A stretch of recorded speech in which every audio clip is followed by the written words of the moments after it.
Um recado antes de começar o vídeo: sim, o Oscar já aconteceu, Ainda Estou Aqui ganhou o prêmio de melhor filme internacional e a Fernanda Torres perdeu pra uma atriz que tem nome de rato. Inclusive, esse vídeo era pra ter saído antes do Oscar, o que acabou não rolando, mas espero que vocês curtam. E é isso, fiquem com o vídeo. Assim como no meu vídeo de Klaus, que eu já fiz aqui falando sobre o Oscar, nada melhor do que falar sobre o Oscar desse ano, né? Que, pô, tá gerando uma treta gigantesca dessa parada do filme da Emília Pérez. Que eu acho que vocês já devem ter escutado esse nome em algum lugar. Só pra contextualizar pra quem não sabe, Emília Pérez é um filme que tá concorrendo ao Oscar desse ano, com 3 indicações ao Oscar. E basicamente, ele é um filme que fala sobre o México. É um filme que se passa no México, tem toda a ambientação e tudo mais. E assim... todo o pessoal do México tá odiando esse filme, porque, cara, é impressionante. É uma das piores representações do México que existe, cara. E não é à toa, porque, basicamente, o diretor desse filme é francês. O que caralho tem a ver uma coisa com a outra? Nem os atores principais desse filme são mexicanos, cara. Eles nem falam espanhol, sabe? Mano... Ah, mas não deve ser tão ruim assim. Calma, que eu vou te explicar detalhe por detalhe o quão esse filme é ruim e quanta problemática que tem dentro desse filme e fora desse filme. Só tirando o elefante da sala, vamos falar sobre a atriz que faz a Emília Pérez no filme, né? A protagonista, obviamente. E assim, é impressionante o quanto essa atriz, a Carla Sofia Gaston, se eu não me engano, eu acho que esse é o nome. Mas basicamente, acharam os tweets dela que ela fazia umas declarações absurdas. Tipo assim, ninguém gosta dela, era uma das pessoas mais odiadas possíveis, sabe? É impressionante o quanto de merda que ela já falou. Não só no Twitter, mas em todo lugar, sabe? Ela é uma pessoa bem desprezível, pra falar o mínimo. Ah, mas e o filme em si? Será que o filme é bom, né? Pô, será que o filme é bom? Você me pergunta e eu respondo... não! Eu só vou começar falando que esse filme é um musical, então você já sabe o quão, né, já começa por aí, né? Ah, mas se é um musical, deve ser bom, né? Pelo menos as músicas devem ser boas. Man to man, Man to woman. from penis to vagina.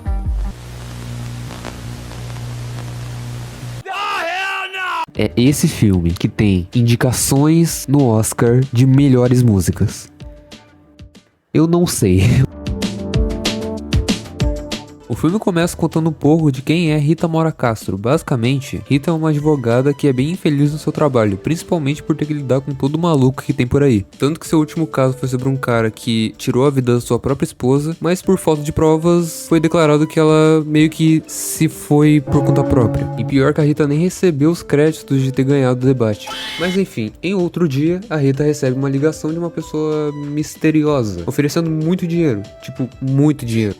E ela teria que ir até a banca de jornal o mais rápido possível. Como ela já é advogada e já mexe com casos muito perigosos, ela aceita e vai até a banca de jornal, só que acaba sendo sequestrada. Quem diria, né, que ela seria sequestrada depois de receber uma ligação misteriosa, né? Concorrente é melhor roteiro. Enfim, colocam ela dentro de um carro e levam ela pro meio do deserto. Parece até que virou Breaking Bad essa porra. Enfim, ela acaba dentro de uma van e fica de frente pra um dos maiores chefões do narcotráfico mexicano, Emília Pérez, quer dizer, Manitas Del Monte. Ele oferece simplesmente $2 milhões, mas pra isso ela tem que aceitar o dinheiro antes mesmo de ouvir a proposta. E adivinha? Obviamente ela aceita. Manitas diz que queria muito ser uma mulher e sempre se sentiu como uma mulher. E precisa que a Rita resolva todas as questões por ele. Até porque ele não conseguiria, considerando que ele é um chefão do crime. E caso você não tenha entendido, sim, ele é a Emília Pérez. Bem, agora a Rita ficaria encarregada de achar um cirurgião que toparia fazer essa operação fora do país, ajudar ela a forjar a própria morte e ainda por cima que a Rita cuide de sua família, porque agora ela queria mudar tudo, o nome, identidade e consequentemente abandonar a sua família atual, composta por uma esposa e 2 filhos, ou seja, ela queria deixar tudo pra trás, até a própria família. Então a Rita vai atrás do cirurgião pra fazer essa operação e é nessa parte do filme que tem a fatídica cena de musical que, como eu disse, musical não faz muito sentido. Pra ser sincero, eu não gosto e a maioria não gosta mesmo. Mas tipo assim, esse filme, nem quem gosta de musical gosta, que meu Deus do céu.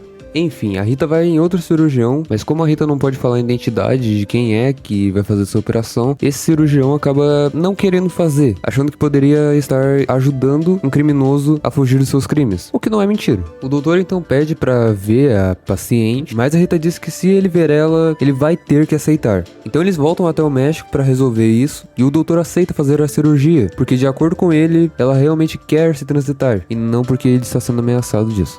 Obviamente não. Enfim, aí a Rita resolve o resto que precisava resolver, arrumando novos passaportes para os filhos e a esposa do Manitas. E isso tudo sendo feito porque seria muito perigoso para a família do Manitas ficar no México sem a proteção dele, já que todo mundo queria matar ele. Tudo vai se resolvendo e no final desse rolo todo, quando a Rita vai se despedir da Manitas, ela começa a chorar porque agora é milionária. E isso tudo só para ajudar o maior criminoso do México. Os noticiários falaram que acharam o corpo da Manitas e obviamente não era de verdade, mas isso serve para mostrar para a família da Manitas que ele não estaria mais ali, porque elas tinham que acreditar que ele tinha morrido. E sim, ela abandonou a própria família para se transicionar e fugir da polícia. Quem dera ela fosse só comprar cigarro, né? E é aí que nasce a Emília Pérez, a pior desgraça que já pisou na terra. 4 anos se passam e a Rita agora tá morando em Londres, com dinheiro, sucesso, mas não por muito tempo, porque a Emília Pérez sumiu da própria família, mas não sumiu da Rita. Porque a Rita encontra ela de novo durante uma reunião ou janta, sei lá, e a Rita fica extremamente paranoica, pensando que a Emília Pérez vai matar ela. Mas na verdade não é bem assim, ela na real mudou bastante. O que antes era um rei do crime, hoje é só uma mulher que é paz, com a fortuna que ela tem, que ela conseguiu justamente matando um monte de gente. Enfim, basicamente a Emília pede pra Rita para que ela traga os filhos dela novamente pro México, que pelo que ela diz, ela não consegue viver mais sem eles.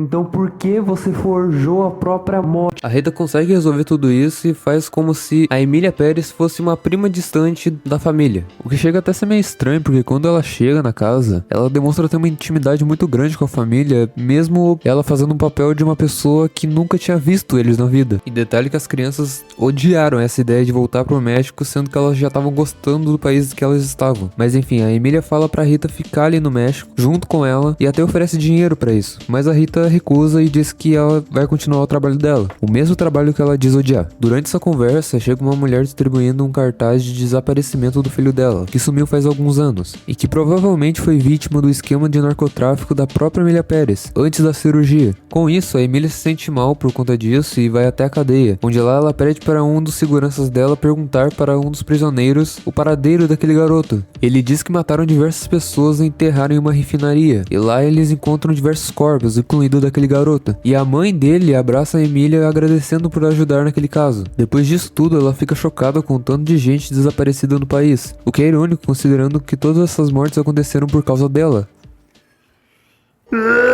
Por conta disso, ela fica querendo ajudar nessas investigações e até cria uma ONG chamada La Lucecita, onde ela ajuda a procurar essas pessoas desaparecidas, que desapareceram por conta dela. E um detalhe importante, como que ela se impôs tanto e até apareceu na TV, sendo que o objetivo dela no começo do filme era justamente fugir de tudo. Enfim, como se não bastasse, depois disso tudo, a Emília vira uma heroína nacional, sendo que a culpa disso ter acontecido é dela. O filme inteiro tenta fazer a Emília parecer um anjo na Terra e consegue falhar miseravelmente. Ela simplesmente matou um monte de gente por anos, meteu o pé do país e voltou se fazendo de boazinha, e o pior é que consegue. Hey, yo, what the fuck? E esse filme concorreu a melhor roteiro de 2024. Qual o critério? E não acaba por aí. Enquanto tudo isso estava acontecendo, a Jess estava aproveitando a vida com seu amante no México. E a Emília fica sabendo disso e até pergunta pra Jess se ela traía quando estava com o Manitas. E ela diz que sim, mas nunca ia pra frente porque o Manitas ia matar ela e o amante se descobrisse. Mas é claro que agora que o Manitas é a Emília, ela é um anjo e perdoa a Jess na maior tranquilidade. Isso mostra o quão o filme quer que a gente simpatize com ela. Coisa que não funciona muito bem não. Ou funciona, né?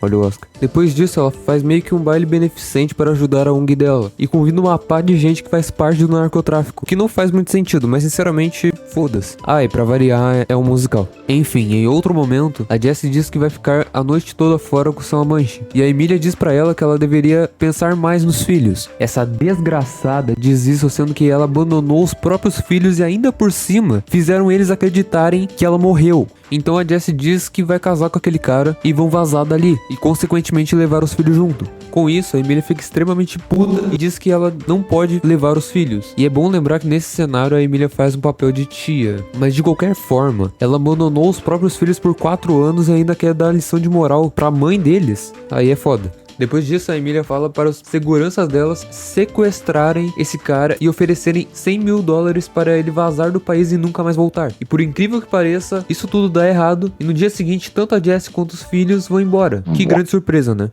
Enfim, muita coisa acontece depois disso, que sendo bem sincero, não dá nem vontade de explicar, mas basicamente a Jessie e aquele amante sequestram a própria Emília, o que dá um puta de um problema, fazendo a Rita levar uma pá de gente do narcotráfico pra resgatar a Emília. E no meio de um tiroteio que tava rolando por causa disso, a Emília finalmente deixa claro pra Jessie que ele era o Manitas, literalmente na pior hora possível, e pensar que tudo isso não teria acontecido se ela tivesse falado a verdade antes. Depois dessa merda toda rolar, aquele amante da Jessie coloca a Emília num porta-malas de um carro e vaza dali com ela e a Jessie. Eles começam a brigar porque esse cara não quer parar o carro e a Jessie até ameaça ele com uma arma, o que só piora a situação e eles capotam o carro e o carro explode. E todo mundo morre. Sim, todo mundo ali morreu, inclusive a Emília. Depois disso, os filhos dela ficam órfãos e vão ser cuidados pela Rita daqui pra frente. E quer saber o pior de tudo? No final do filme, a Emília Pérez vira uma literal santa no México. A Emília Pérez vira um ser divino no final. A mesma pessoa que literalmente mandou matar metade do México.